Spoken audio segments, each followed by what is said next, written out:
এবারের ঈদ উল ফিতরেও দর্শকদের জন্য নতুন চমক নিয়ে হাজির হচ্ছেন দেশের জনপ্রিয় তরুণ নির্মাতা রায়হান রাফি। গত কয়েক বছরে ধারাবাহিকভাবে বাণিজ্য ও ভিন্নধর্মী গল্পের সাফল্য পাওয়ার পর আসন্ন ঈদে তিনি নিয়ে আসছেন নতুন সিনেমা প্রেসার কুকার। মুক্তি প্রায় ১ মাস আগেই পোস্টার প্রকাশের মাধ্যমে সিনেমাটির আনুষ্ঠানিক ঘোষণা দিয়েছেন নির্মাতা।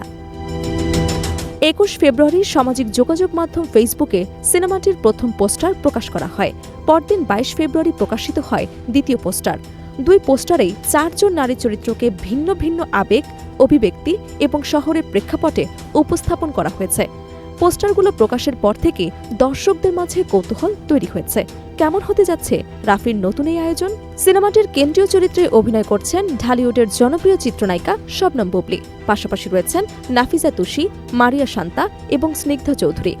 ৪ নারীকে ঘিরেই এগোবে সিনেমার গল্প, যেখানে তাদের ব্যক্তিগত সংগ্রাম, সীমাবদ্ধতা, আবেগ এবং নীরব লড়াই উঠে আসবে বড় পর্দায়। পোস্টার প্রকাশের পর রায়হান রাফি জানান, ঢাকা শহরের প্রেক্ষাপটে নারীদের প্রতিদিনের সংগ্রাম ও মানসিক চাপকে কেন্দ্র করে নির্মিত হয়েছে প্রেসার কুকার। তার ভাষায়, ব্যস্ত নগর জীবনে নারীরা নানা সামাজিক বাধা, পারিবারিক চাপ ও ব্যক্তিগত দ্বন্দ্বের মধ্য দিয়ে এগিয়ে চলেন। অনেক সময় সেই চাপ নীরবে সহ্য করতে হয়, কিন্তু সহ্যের সীমা অতিক্রম করলে একসময় তা বিস্ফোরণের মতো প্রকাশ পায়, ঠিক যেন একটি প্রেসার কুকার। এই প্রতীকী ধারণা থেকেই সিনেমার নামকরণ। উল্লেখযোগ্য বিষয় হল, মূলধারার বাণিজ্যিক ধারার সিনেমায় যেখানে সাধারণত পুরুষ নায়ক কেন্দ্রিক গল্প বেশি দেখা যায়, সেখানে কোনো প্রধান পুরুষ চরিত্র ছাড়াই ৪ নারীকে কেন্দ্র করে গল্প বলার সাহসী উদ্যোগ নিয়েছে নির্মাতা। এই সিদ্ধান্তকে অনেকেই ইতিবাচক পরিবর্তনের ইঙ্গিত হিসেবেও দেখছেন। রায়হান রাফি এর আগে একাধিক ব্যবসা সফল সিনেমা উপহার দিয়েছেন। ২০২৪ সালের ঈদ উল আজহায় মুক্তি পাওয়া তার সিনেমা তুফান ব্যাপক আলোচনায় আসে।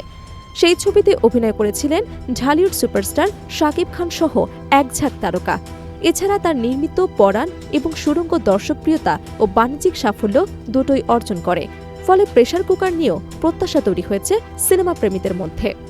সিনেমাটি নির্মিত হয়েছে ইমপ্রেস টেলিফিল্মের ব্যানারে। প্রযোজনা রয়েছে প্রতিষ্ঠানের কর্ণধার ফরিদুর রেজা সাগর এবং নির্মাতা রায়হান রাফি নিজেই। নির্মাতা আশা প্রকাশ করেছেন, এই সিনেমার মাধ্যমে মূলধারার বাংলা চলচ্চিত্রে নতুন ধরনের গল্প বলার ধারা তৈরি হবে, যেখানে নারীদের দৃষ্টিভঙ্গি এবং অভিজ্ঞতা গুরুত্ব পাবে। ঢাকা নাগরিক জীবনের সামাজিক বাস্তবতা, নারীদের ব্যক্তিগত টানাপোড়েন এবং আত্মপ্রকাশের গল্প নিয়ে নির্মিত প্রেসার কুকার চলতি বছরের ঈদ উল ফিতরে দেশের প্রেক্ষাগৃহে মুক্তি পাওয়ার কথা রয়েছে। এখন দেখার বিষয়, রাফির এই নতুন উদ্যোগ দর্শক মহলে কতটা সাড়া ফেলে এবং ঈদের চলচ্চিত্র প্রতিযোগিতায় কতটা প্রভাব ফেলতে পারে। Desk report, Dhaka.